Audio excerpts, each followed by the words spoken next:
चंदर बंसी जियौ मानबौ नै बतिया रे चंदर बंसी जियौ मानबौ नै बतिया रे लेके पिसतौल बेटा छेद देबौ छतिया रे लेके पिसतौल बेटा छेद देबौ छतिया रे गाँव घर में छोड़बौ नहीं कोई जतिया रे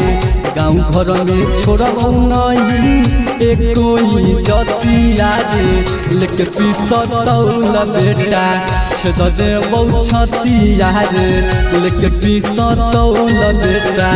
छेद देबौ छतिया रे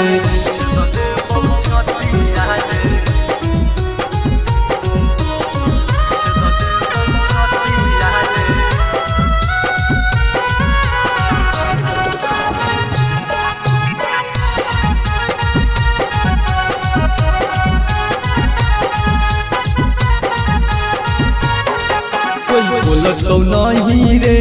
चलतौ हमारे रंग दरिया पुलिस थाना हकौ रे बेटा हमारे बेगरिया सुन कोई बोलतौ नहीं रे चलतौ हमारे रंग दरिया पुलिस थाना हकौ रे बेटा हमारे बेगरिया मारबौ जब गोली नहीं छिनबौ सूरतिया रे मारबौ जब गोली नहीं छिनबौ सूरतिया रे लेके पिसतौल बेटा छेद देबौ छतिया रे लेके पिसतौल बेटा छेद देबौ छतिया रे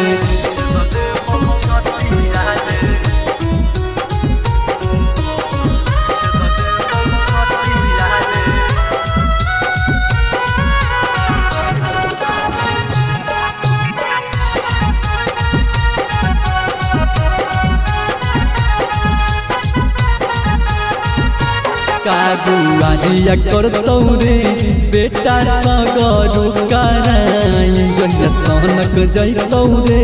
बेटा सुचिता बाकी माइंड कागुआजिया करतौ रे बेटा सगरो कराई जहिया सनक जैतौ रे बेटा सुचिता बाकी माइंड घर परिवार बेटा भुगतौ विपतिया रे घर परिवार बेटा भुगतौ विपतिया रे लेके पिसतौल बेटा छेद देबौ छतिया रे लेके पिसतौल बेटा छेद देबौ छतिया रे लिमिट में रह।